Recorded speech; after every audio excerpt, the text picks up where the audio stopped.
오늘은 잠언 27장, 그전에는 처음부터 끝까지 한번 다 읽고서 이렇게 했는데, 오늘은 조금 시간을 절약하기 위해서 조금씩 읽어가면서 조금씩 말씀이 너무너무 좋아가지고 오늘 한 구절만 깊이 설명하기가 너무 아까워요. 그래서 좀 많은 구절을 깊게는 아니지만 의미를 제가 알려드리고 해석하고 조금씩 적용하면서 1절 읽어볼까요? 다 같이 시작. 너는 내일 일을 자랑하지 말라. 하루 동안에 무슨 일이 일어나려는지 내가 알 수 없음이니라. 이렇게 했어요. 내일 일을 자랑하지 말라. 이게 무슨 뜻인가? 미래에 대해서 계획도 세우지 말고 비전도 가지지 말고 그냥 하루하루 살으라는 얘기인가? 그건 아닌 것 같아요. 사도 바울도 로마 선교에 대한 비전과 꿈을 오래전부터 가지고 늘 그걸 계획하고 하나님께 기도했거든요. 그렇다면 내일 일을 자랑하지 말라 무슨 뜻인가? 하나님의 뜻과 관계없이 사도 바울이 로마에 가서 복음 증거하는 하나님의 뜻이었거든요. 그렇게 그런 것이 아니라 하나님의 뜻과 관계없이 나의 뜻, 나의 탐욕, 나의 욕심의 근거에서 미래에 대해서 계획을 세우고 그것을 사람들에게 이야기하는 걸 얘기해요. 내가 이렇게 하겠다. 이런 좋은 계획을 가지고 있다.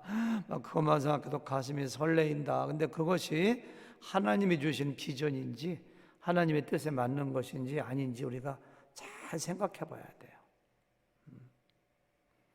왜냐니까 하루 동안에 무슨 일이 일어날는지 알 수가 없다 했어요.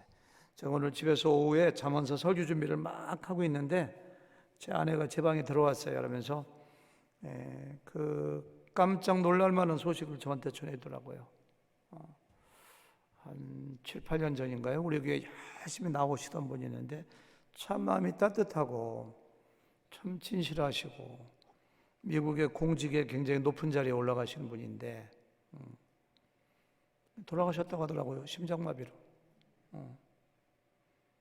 그래서 공직에서 은퇴를 했는데 은퇴하는 것이 너무 아까워가지고 좀 더 해야 되겠다 싶어가지고 어디 시골에 여기서 1시간 정도 거리 시골에 가셔가지고 그 공직에 더 머물러 계시면서 땅도 크게 사고 정원도 잘 꾸며놓고 집도 잘 일어났는데 그냥 그저께인가 이렇게 심장마비로 돌아가셨다고. 제가 굉장히 충격을 받았어요. 물론 참 훌륭하신 분이죠. 굉장히 좋으신 분입니다. 저하고도 굉장히 특별한 친분이 있었어요. 아주. 그분 공직의 높은 자리에 취임식할 때도 제가 가서 축사를 하기도 하고 막 했었는데요. 근데 이렇게 돌아가셨더라고.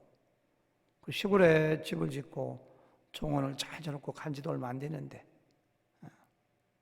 내일 일을 하나님의 뜻과 관계없이 내가 계획 세우고 내가 이렇게 하겠다고 하고 그걸 자랑하고 그렇게 하지 말라는 거예요.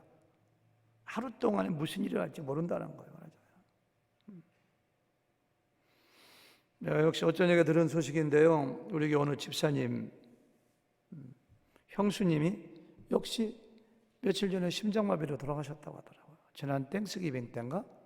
언젠가 달라스 땡스기빙 때요. 언제요? 하여튼 지난 가을에 달라스 오셔가지고 교제로 굉장히 우애가 좋은 집안인데 갑자기 형수님이 돌아가셔가지고 코로나라 가보지도 못하고 너무 충격을 받고 계시더라고요. 보니까요. 하루 동안에 무슨 일이 일어날지 그것이 꼭 죽음만 이야기하는 것은 아니지만은 내가 계획을 아무리 세워도 이루시는 분이 사람이 자기의 길을 계획할지라도 이루시는 분이 누구라고요? 하나님이시기 때문에 그렇게 네 마음대로 네가 주인인 것처럼 하지 말라고.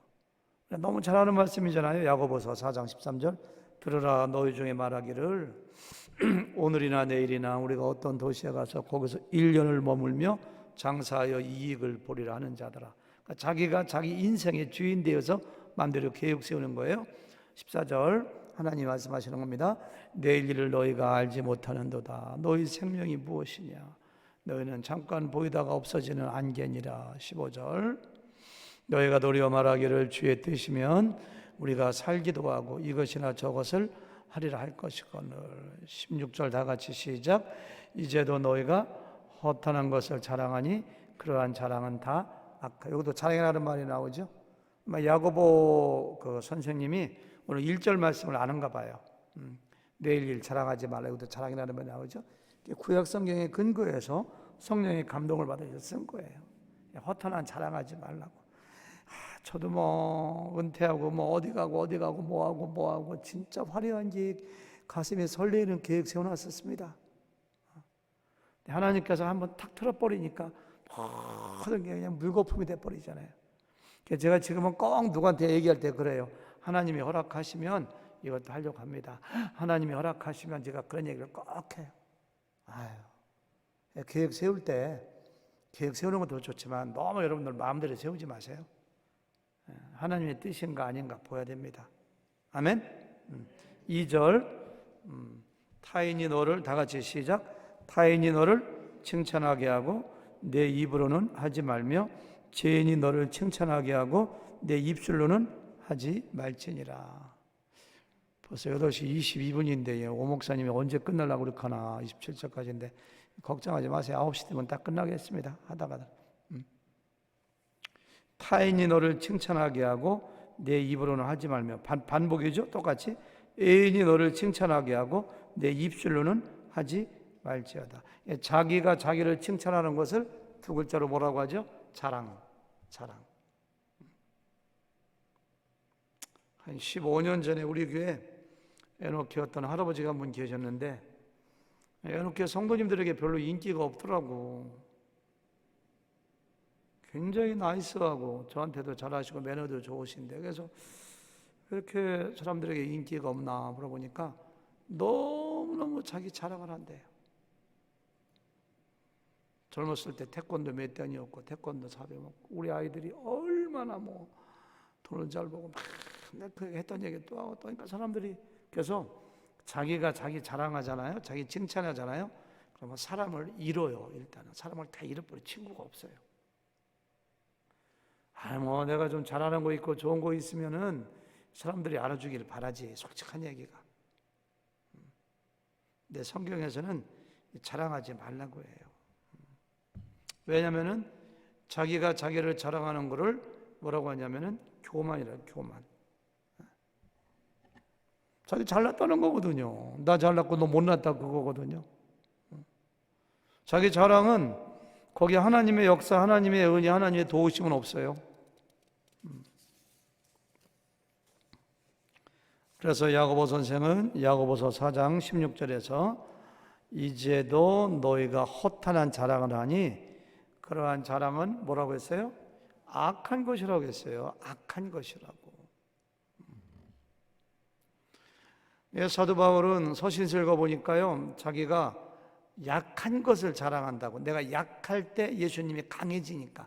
자기 약한 걸 자랑한다는 것은 내가 부족한 걸, 내가 얼마나 죄인 중에 괴수였었는지, 내가 얼마나 현찮은 사람인지 그런 걸 자랑한대요. 그리고 예수님만 자랑한대요. 자기는. 내가 부득불 자랑하노니 나의 약한 것을 자랑한다. 이렇게 했거든요. 하나님께서 이런 말씀하세요. 예레미야서 9장 23절 다 같이 읽어볼까요? 다 같이 시작. 여호와께서 이와 같이 말씀하시되 지혜로운 자는 그의 지혜를 자랑하지 말라. 용사는 그의 용맹을 자랑하지 말라. 부자는 그의 부함을 자랑하지 말라. 이렇게 했어요. 축구 잘하는 사람은 축구 잘하는 거 자랑하지 말라. 이 목사님 죄송해요. 제가 축구 잘하는 거 자랑했던 거. 아주 은근히 또 자랑하네. 그렇죠? 세 가지만 얘기했는데, 하여튼 내가 남보다 좀 잘하는 게 있다. 저는 이렇게 누가 축구를 하고 나면 사람들한테 칭찬받고 싶어서 오늘 나 축구하는 거 봤어요? 농담으로 봤다. 어떤 거 같아요? 이렇게 물어보고. 근데 오늘 말씀 보니까 그것도 하면 안 되겠더라고요. 보니까 이 목사님 다시 한번 깊이 사과드립니다. 이 목사님 축구하다 하시니까 그렇게 잘하는 편은 아닌데 자랑했던 건 용서하십시오. 그렇죠?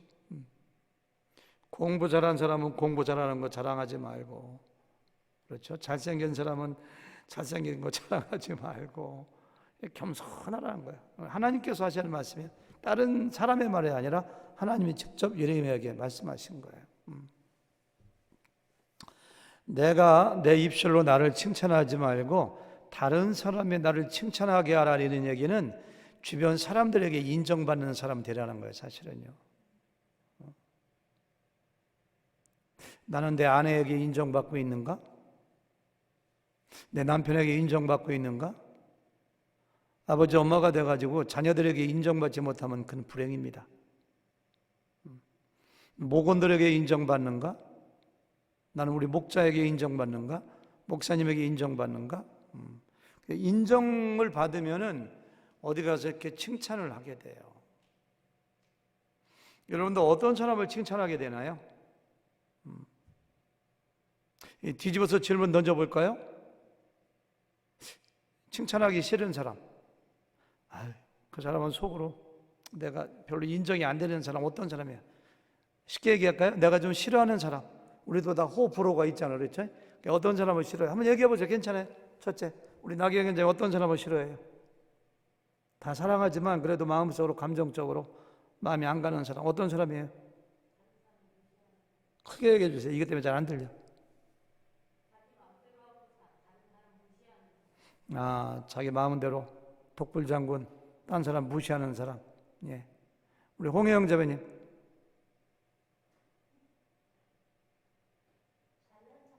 잘난 척하는 사람, 교만한 사람이죠. 윤재원 집사님. 네? 잘 안 들려요. 네? 잘난 척? 아까 했잖아. 한글 뭐로 또 해요. 그래, 감사합니다. 네. 우리 김선호 집사님. 뭐 싫어하는 사람이 없다 보니까 할 말을 못 하시네. 네. 그럼 이기적인 사람 저밖에 몰라 그냥. 나눌 줄을 몰라. 배려도 안 해 그냥. 그런 사람들. 매너 안 좋은 사람들. 불의한 사람들도 바르지가 않아.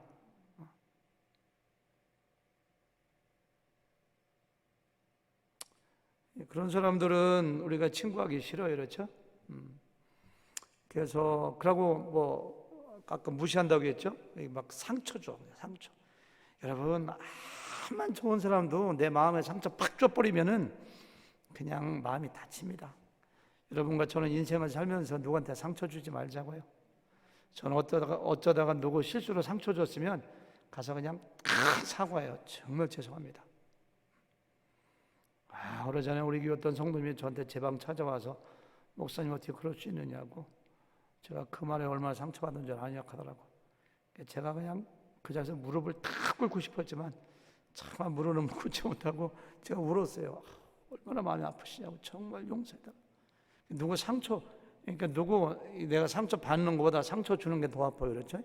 누구 상처 주지 말고 베풀고 섬기고 손해보고 넓은 마음 가지고 좀 품고 얘기한 대로 잘난 척하지 말고 정의의 사람이 되고 좀 따뜻한 사람이 되고 불쌍히 여기고 긍휼히 여기고 그런 사람이 있으면 누구든지 친구하고 싶죠. 친구.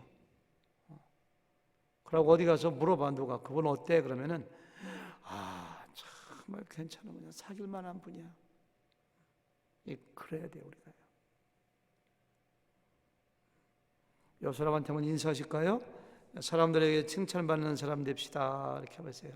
사람들에게 칭찬받는 사람 됩시다. 이렇게 그렇죠? 네.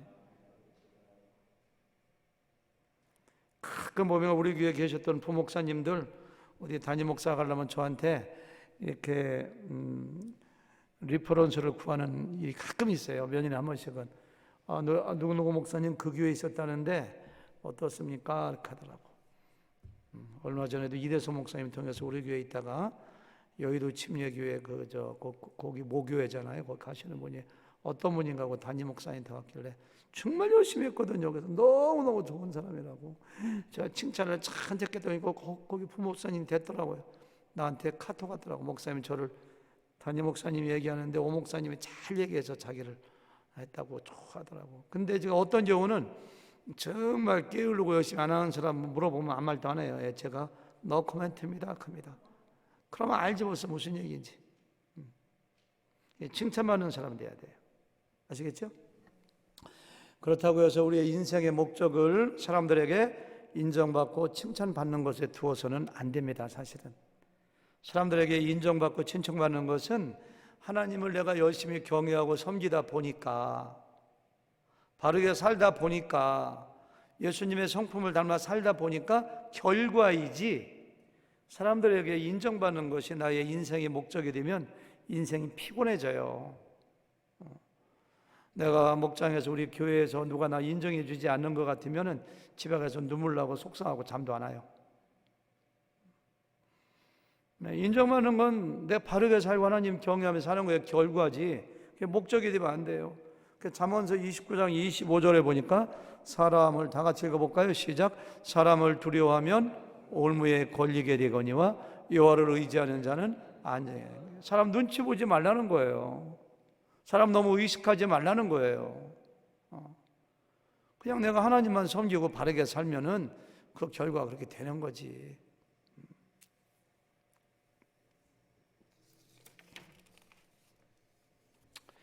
예루살렘 교회 교인들 보세요. 날마다 기도하고, 날마다 떡을 떼고, 날마다 찬송하고, 제 물건이라는 자가 없인 다 상부상조 나눠주고, 너무너무 선하게 살아니까 날마다 칭송이, 믿지 않는 사람들의 칭찬이 가득하더라.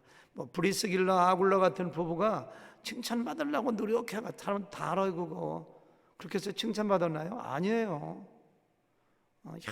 열심히 목자 목녀하고 열심히 교회 개척하고 섬기다 보니까 얼마나 사도 바울이 칭찬하는지 몰라요. 아시아에 있는 모든 사람들이 다 그리워한다고 했거든요. 사도 바울도 내가 사람을 기쁘게 하랴 하나님을 기쁘게 하랴.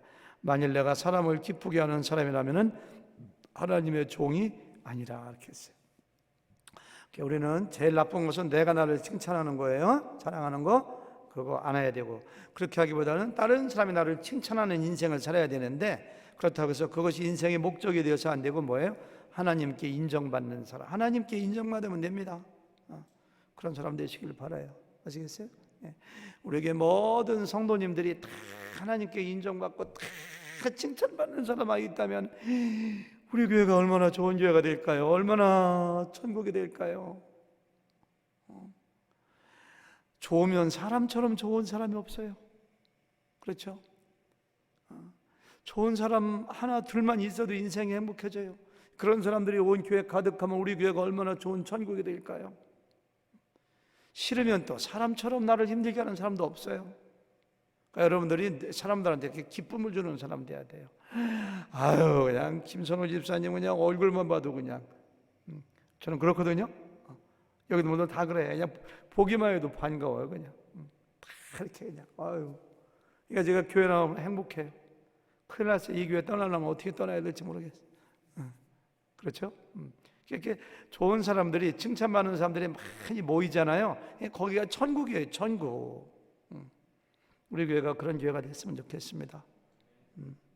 3절 4절 다 같이 시작. 돌은 무겁고 모래도 가볍지 아니하거니와 미련한 자의 분노는 이 돌보다 무거우니라. 이게 분노가 돌보다, 자 보세요. 돌이나 모래가 이렇게 시냇가나 강에 있잖아요. 돌이 딱 있으면 물이 가도 보이지 않지만 떠내려가지 않아요. 제거되지 않아요. 사람의 분노가 그렇다는 거예요. 분노가 화가 확 오르잖아요. 여러분 그게 쉽게 가시는 사람도 있지만 분노는 돌보다 무거우니라. 쉽게 없어지는 게 아니야. 돌은 또 다른 의미는 분노라는 가슴을 확, 돌의 가슴이 무거운 마음에 돌이 하나 얹힌 것처럼 뭔가 있어. 근데 그 다음 말을 하려고 하는 거예요. 지금 솔로몬이 시작. 분은 잔인하고 분노는 잔인한 거예요. 노는 분과 노를 따로 띈 거야. 노도 창수 같고, 창수가 뭐예요? 홍수 났을 때 흙탕물이 그냥 쫙 가는 게 창수거든요. 분노는 잔인하고 막 큰탕물 내려치는 것처럼 막 그냥 괄괄괄하고 뭔가 이렇게 문제가 있어요. 근데 그다음 보세요. 투기 앞에 누가 서리요? 투기가 뭐야? 시기와 질투.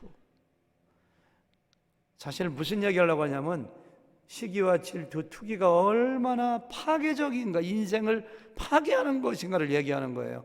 분노도 인생을 파괴하지만은 분노는 저리 가라 이거야. 분노는 돌보다 무겁고 모래보다 무겁고 사람의 가슴을 억누르고 쉽게 사라지지 않은 거지만 시기와 질투, 투기에 비해서는 그건 아무것도 아니라는 거예요.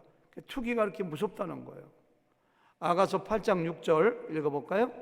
사랑은 죽음같이 강하고 질투는 스올이 지옥이거든요. 질투는 스올같이 지옥같이 잔인하며 불길같이 일어나나니 그 기세가 여호와의 불과 같으니라. 와, 질투 한번 하면은 어느 선교사님이 아프리카에서 선교를 하는데 너무너무 선교 열매가 많아요. 막 사람들을 복음 전하고 교회도 세우고 너무, 그러니까 사탄이 그 선교사를 시험하고 선교사를 못하게 하기 위해서 막 핍박을 막 가요. 핍박을 막 돌을 던지고 사람들. 더 강해져, 더 강해져. 그냥 전염병을 막 돌게 해. 그래도 자기는 여기서 죽겠다고 안 나가. 전혀 말라리아 걸려도 안 나가요. 그냥 가난을 줘. 더 안 나가. 선교비가 안 오게 더 안 나가. 더 열심히 해. 그런데 선교지, 고국에서는 선교지를 딱 보니까 자기하고 같이 있던 선교사가 그 선교 단체의 회장이 돼버렸어. 그러니까 그냥 화가 확 나면서 어떻게 이런 친구가 우리 선교센터에서 선교회 회장이 다 되느냐고. 더러워서 내가 선교 못하겠다고 사표 내고 들어왔대요. 무슨 얘기인지 아시죠? 시기하고 질투가 그렇게 무서운 거예요, 사실은. 여러분, 우리가 이스라엘의 첫 번째 왕인 사울 왕을 우습게 보면 안 됩니다. 처음에 낙인가 그거 잊어먹어가지고 사무엘이 찾고 왕으로 세움받을 때 보면은 하나님께서도 칭찬해요. 사울 왕은 탁월한 사람이었습니다. 마음도 넓은 사람이었습니다. 준수하게 생긴 사람입니다. 암몬 족속 쳐들어갈 때 전쟁에서 이깁니다. 애국자입니다. 왕으로 기름 부음 받은 다음에 소를 몰고 밭 갈고 오다가 아몬이 쳐들어왔다니까 집에 가서 소를 잡아가지고 12조각 내가지고 12지파에게 다 보내서 다 나오라고. 나오지 않는 사람은 이와 같아요. 그러니까 가서 이기잖아요. 대단한 사람입니다. 근데 사울을 무너뜨린 게 뭔지 아세요? 시기 질투입니다. 사울이 죽인 자는 천천히요 다윗이 죽인 자는 만만이라. 그 노래 하나에 뿅 갚버린 거예요. 뿅 갚버린 거예요. 그 사람 미치광이처럼 된 거예요. 하나님 말씀에 불순종하고요. 여러분, 가인이 어마어마하게 나쁜 사람인 줄 아세요? 가인도 하나님께 예배했던 사람입니다. 곡식 가지고. 자기 동생 죽인 이유가 딱 한 가지입니다. 시기 질투입니다. 내 재산 안 받고 제 재산만 받아. 근데 하나님이 안 받은 거지 왜 그 아벨을 미워해? 시기 질투거든요. 그걸 지금 얘기하는 거예요, 사실은.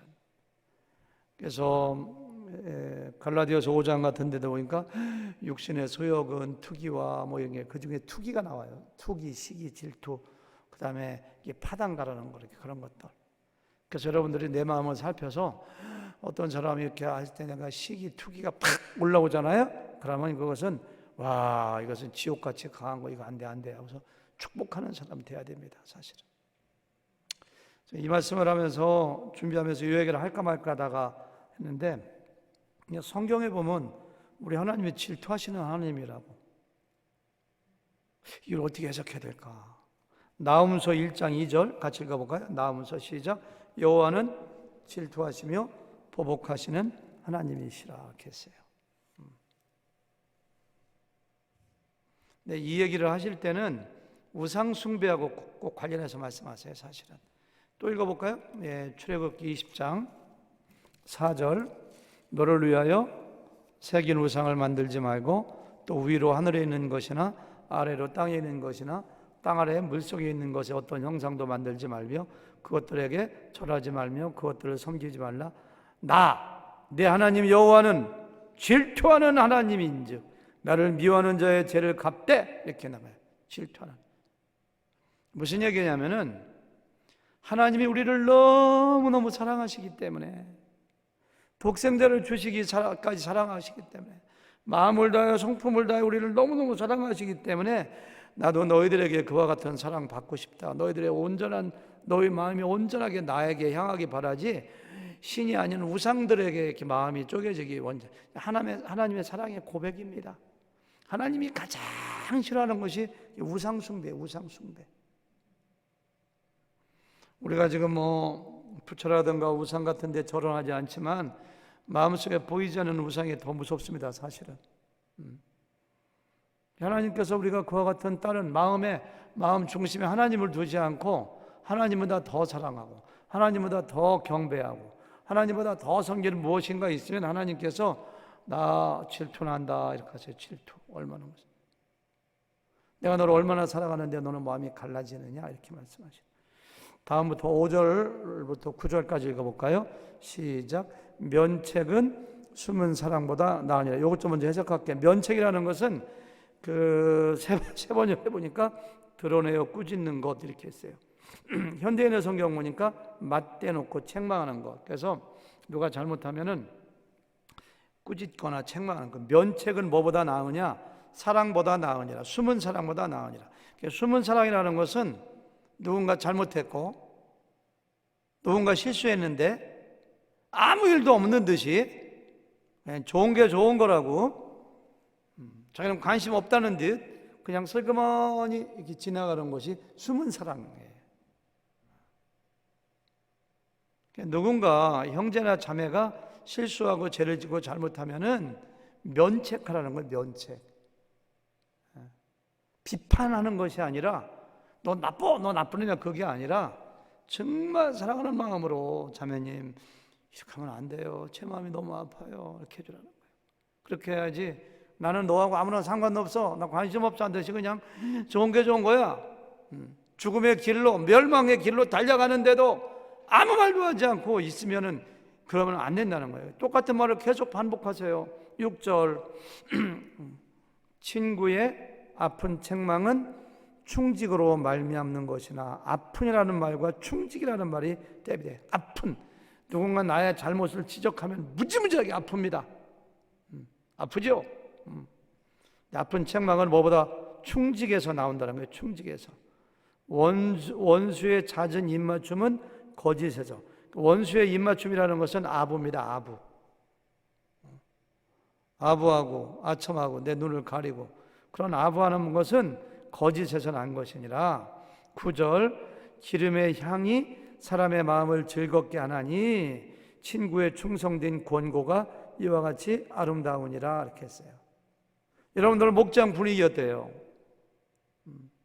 누군가가 영적으로 잘못하고 죄를 짓고 잘못된 길로 나가면 그거에 대해서 마음 아파하고 그걸 위해서 기도하고 같이 눈물을 흘리고 그런 다음에 가서 조용히 만나서 자매님 형제 이렇게하면 안 되십니다. 주일에 꼭 나오셔야죠. 그리고 누구 비판하시면 안 됩니다. 그거 듣는 사람은 다 알아요. 나한테 얘기하는 사람이 나를 사랑하는 충성스러운 마음이 사는 건지 비판하려고 하는 건지 다 알아요. 그렇게 할 때 목장이 바로 서고 교회가 바로 서고 그런 거죠. 사실 지금 잠언서 17장한테 저한테 그 제목을 붙이라면 인간관계입니다. 인간관계, 좋은 친구.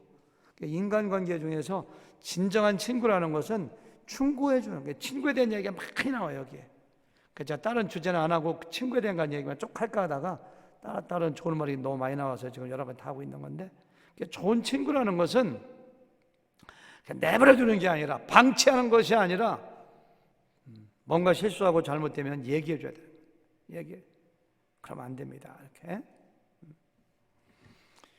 죽어가는 환자가 있는데 의사가 괜찮아요. 그냥 가스알명처럼 먹고 소화제 먹고 암 걸리는 환자인데 그러면 나쁜 의사지.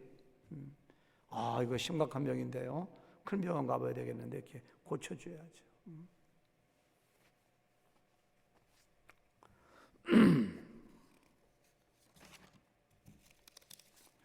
레위기서 19장 17절 세 번역으로 읽어볼게요. 벌써 구약성경 정말 모세오경에 이런 말씀이 나오더라고요. 시작. 너의 동족을 미워하는 마음을 품어서는 안 된다. 이웃의 잘못을 하면 너는 반드시 그를 타일러야 한다. 왜? 동족이니까, 공동 울명체니까, 죄악의 누룩이 들어오면 안 되니까, 우리 공동체가 무너지면 안 되니까. 그래야만 너는 그 잘못 때문에 질 책임을 벗을 수 있다. 이 말을 뒤집어 얘기하면은, 타일르지 않고 가만히 있으면 그 친구 망하고 공동체가 어려움 겪으면 너도 책임져야 돼. 너 침묵한 책임져야 돼. 그렇게 말씀하시는 거거든요. 근데 여러분들 누구 타일을 때, 고민할 때 조심해야 됩니다. 자기가 무슨 선지자라도 된 듯이 그냥 막 거품을 튀기면서 그러면 안 된다고, 죄 짓는 거라고 그렇게 그러면 안 돼요. 한번 얘기하려면 기도를 더 많이 해야 됩니다. 그러고 더 마음 아파야 됩니다, 사실은. 그래서 조심스럽게 사랑하는 마음으로 그때 해야지. 오늘 설교에 은혜 받아가지고 당장 내일 쫓아가서 만나자고 해가지고 그냥 삿대질하면서 그냥 소리 지르고 가면 안 돼요, 절대. 홍혜영 자매님 아시겠죠? 네.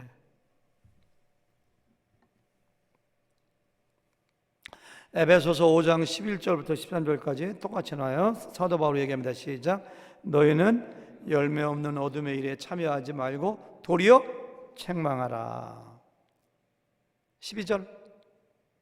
그들이 은밀히 행하는 것들은 말하기도 부끄러운 것들이라. 그러나 책망을 받는 모든 것은 빛으로 말미암아 드러나나니 드러나는 것마다 빛이니라.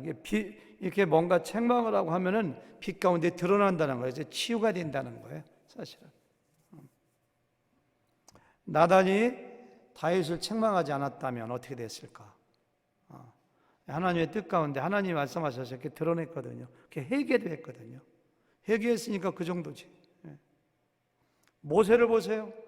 이스라엘 백성들이 자기가 십계명 받으러 올라간 사이에 그냥 막 금송아지 만들었고 춤을 추고 막 절하고 우리를 애굽에서 인도했다니까 그냥 모세가 하나님의 마음으로 그냥 너무너무 하나님의 분노를 표시한 겁니다. 십계명 돌파는 그냥 깨트려 버리잖아요, 그냥. 우리가 그런 거 모세 흉내내면 안 되지만 우리는 부드러움으로 해야, 온유함으로 해야 되겠지만서도 그 책망하는 거예요, 책망. 근데 모세가 거기서 이 사람들 상처받으면 안 되지. 저도 만약에 우리 교회가 우상숭배가 잘못되면 저도 그러죠. 교회 내가 머물러야 떠나냐 문제가 아니야, 이런 것은 그냥 하나님이 기뻐하시지 않는 거 행하면 그거 해야 되죠. 막 성도들이 잘못하는데 지도자가 종교라고 모세가 거기서 그래 내가 없으니까 얼마나 불안하니 이렇게 했냐, 이해는 된다. 그렇지만 이렇게 하면 안 되잖아. 이런 식으로 해보세요. 그러면 그 공동체 어떻게 되겠는가? 막 지도자가 잘못하는데도 성도들이 기도도 안 하고 그냥 똑같이 지도자하고 잘못된 일을 하고 어떻게 되나요? 그러니까 하나님께서 우리에게 그런 걸 이렇게 책망도 하고 권면도 하고 드러내라고 이 잠언서를 통해서 우리가 이렇게 말씀하고 있어요. 10절 같이 보실까요? 준비를 엄청나게 했는데 반도 못했네요. 시간 되면 끝난다고 약속을 했고 10절 시작. 내 친구와 내 아비의 친구를 버리지 말며 내 환난 날에 형제의 집에 들어가지 말지어다. 가까운 이웃이 먼 형제보다 나으니라. 우리말로 네 가지 뭐죠? 내 가까운 이웃이 먼 형제보다 나으니라. 네 글자로 뭐예요? 이웃사촌. 그렇죠, 이웃사촌. 한국에 있는 친동생, 친누나 보다 금요일마다 만나는 여러분들이 더 소중해요. 아이고, 우리 누나가 이거 들으면 또 상처받겠다. 멀리 떨어져 있는 형제보다도 그 친구의 중요성을 얘기하는 거예요. 내 주변에 있는 친구의 중요성. 그러니까 내 친구나 네 아버지의 친구, 네 아버지의 친구를 버리지 말라. 이 얘기는 역설인데요. 잘해주라 이거예요. 절대로 배신하지 말고 잘해주라 이거예요. 잘해주라. 그럴 때 그들이 너의 형제보다도 나은 사람들이기 때문에 여러분들에게 한번 좀 여쭤볼까요? 여러분들이 슬플 때 함께 울어주고 여러분들이 기쁠 때 시기하지 않고 질투하지 않고 정말로 기뻐해 줄 수 있는 친구가 몇 명이나 되는가요? 내가 뱅크럽시 당하고 내가 망했을 때, 내가 어려움 겪을 때, 내가 정말 병 걸렸을 때 끝까지 옆에서 손잡고 함께 울어주고 할 수 있는 친구가 몇 명이 있는 거예요. 그런 친구가 한 명도 없다면은 인생을 잘못 산 겁니다, 사실은. 나이가 들수록 친구가 더 많이 필요하다고 해요. 그런 친구를 많이 만들어 놔야 돼. 많이 만들어 놔야 돼. 그러기 위해서 베풀어야 되고 사랑해 줘야 되고, 정말 내 마음으로 한번 친구하기로 결심한 사람은 나한테 한 번 실수하고 두 번 실수해도 막 분하다고 해서 막 대들려고, 그러면 다 팔 잘리고 뭐 오른팔 잘리고 다리 잘리고 귀 잘리고 자기 몸뚱아리만 나눠서 떼굴떼굴 굴러다니는 거예요. 그러니까 누가 나한테 실수하고 잘못해도 넓은 마음으로 품어주고 오해를 풀어주고 또 사랑해주고 친구가 깨닫기도 하고. 그런데 한 가지 알려드릴게요. 친구를 많이 만들어 말고 한 가지 딱 알려드릴게요. 한 가지요. 자, 마태복음 7장 12절 다 같이 읽어보겠습니다. 너무 잘하는 말씀이에요. 황금률 시작. 그러므로 무엇이든지 남에게 대접을 받고자 하는 대로 너희도 남을 대접하라. 이것이 율법이요 선지자니라. 율법, 선지자, 모든 구약성경, 모세오경 율법서 17권의 선지서가 요약하는 게 이거라는 거예요. 남에게 대접을 받고자 하면 먼저 대접하라. 그러니까 이걸 좀 친구의 사귀는 거에 패러디해서 얘기한다면은, 너 누구누구를 친구 삼고 싶으냐? 내가 먼저 친구를 대해줘. 내가 먼저 좀 밥 좀 사주고, 내가 먼저 좀 손해보고, 내가 먼저 좀 찾아가고, 그 실수하고 잘못한 너 상처 준 건 내가 먼저 좀 품고, 내가 먼저 친구가 되어주면 그 사람은 너에게 친구가 저절로 되어줄 거야. 이게 그런 얘기거든요. 여러분들 아직 늦지 않았습니다. 앞으로 5년, 10년 지나면서 여러분들 주변에 좋은 친구들을 많이 만들어놔야 돼요. 그러기 위해서 내 친구나 아버지의 친구를 버리지 말라. 네가 형제보다도 가까운 이웃이 나으니라. 어려움 당할 때 형제에게 찾아가지 말라 이렇게 했잖아요. 형제한테 찾아가봤자 안 줍니다. 돈 한 푼 안 줍니다. 대개는. 근데 옆에 있는 친구는 줘요. 11절 시작. 내 아들아 지혜를 얻고 내 마음을 기쁘게 하라. 그리하면 나를 비방하는 자에게 내가 대답할 수 있으리라. 세 번역으로 읽어볼게요. 내 아이들아 지혜를 깨우치고 나의 마음을 기쁘게 하여라. 그러면 나를 비방하는 사람에게 내가 대답할 수 있게 하겠다. 자기 자녀한테 하는 거야. 네가 지혜로워서 지혜를 깨우치고 하나님을 경외하고 반듯하게 살고 바르게 살고 성공하고 사람들에게 빛이 되고 정말 의젓하게 잘 성장하면 그게 아버지에게 가장 큰 기쁨이 된다는 거예요. 아버지에게. 그러면은 나를 비방하는 사람이, 나를 조롱하는 사람이 나를 뭐라고 해도 나는 당당할 수 있어. 너 때문에 아들 너만 잘 돼. 누가 비방해도 나는 이렇게. 아버지의 마음이죠. 나는 내 아버지에게 자랑스럽고 영광스러운 아들인가? 내 스승님에게 내 스승이 나를 자랑하고 영광스럽게 생각하는, 내 친구가 어디 가서 나를 자랑할 정도로 내 친구 중에 이래서 목사님 있는데 이래서 목사님 너무너무 좋으시고 달라스에서 좋은 교회 다 이렇게 하늘이 교회 갔는데 교회가 그 전 목사님도 그런 대로 괜찮은 분이었는데 이래서 목사님 가자마자 1년 만에 얼마나 붕대는 이렇게 막 자랑하는, 괜히 부담되네요. 그렇죠? 이렇게 나는 누구한테 영광이 되고 자랑이 되는가. 근데 저는 이것을 하나님과 우리 사이에 이렇게 제가 얘기했잖아요. 차문서가 우리 단순히 인간관계, 단순히 뭐 삶의 지혜, 처세술을 가르쳐주는 게 아니라고요. 천상의 비밀을 보여주잖아요. 욥기서에 사탄이 들어와요. 하나님이 나 어디 갔다 왔냐? 온 세상 다니다 왔는데요. 너 욥을 보았느냐? 봤습니다. 욥이 어떻더냐? 욥이 내가 보기에는 정말 얼마나 그냥 성실하고 착실하고 나를 경외하는지 봤느냐? 이렇게 물어보잖아요. 그러니까 이 사탄은 참소자거든요. 하나님을 참소하고 누구 어떻다고. 근데 하나님의 아들 욥 때문에 하나님이 이렇게 당당한 거예요. 나는 하나님께 어떤 자녀인가? 정말 우리 하나님께서 우리 각 사람을 와 충성된 내 종이야, 착하고 충성된 종아 네가 잘하였도다 이렇게 하잖아요. 그러니까 그런 사람 됐으면 참 좋겠습니다. 12절 말씀 시간이 없으니까 조금 빨리 나갑니다. 17절 시작. 철이 철을 날카롭게 하는 것 같이 사람이 그의 친구의 얼굴을 빛나게 하니라. 이거 외웠으면 좋겠어요. 다시 시작. 철이 철을 날카롭게 하는 것 같이 사람이 그의 친구의 얼굴을 빛나게 하느니라. 저는 옛날에 이걸 깊이 연구하기 전에는 철이 철을 날카롭게 하는 것처럼 사람이 그의 친구의 얼굴을 이렇게 빛나게 한다는 걸 가지고서 기쁠 때 빛나잖아요, 얼굴이. 그렇죠? 그래서 와, 사람이 사람을 통해서 위로받고 사람이 사람을 통해서 기쁨을 얻는다 이렇게 생각했거든요. 그전에는 막연히. 근데 여기 보니까 다른 번역으로 보니까 그런 뜻이 아니더라고요. 세 번역으로 읽어볼게요. 세 번역으로 시작. 쇠붙이는 쇠붙이로 쳐야 날이 날카롭게 서듯이 사람도 친구와 부대껴야 지혜가 예리해진다. 다이아몬드에다가 그냥 그 톱날이라든가 칼날을 막 하면 날카로워지는 것처럼 다이아몬드도 하나의 금속이잖아요. 그렇죠? 마찬가지로 현대인 성경으로 볼까요? 시작. 철이 철을 날카롭게 하는 것 같이 사람은 사람을 날카롭게 한다. 날카롭다는 것은 지혜입니다. 지혜.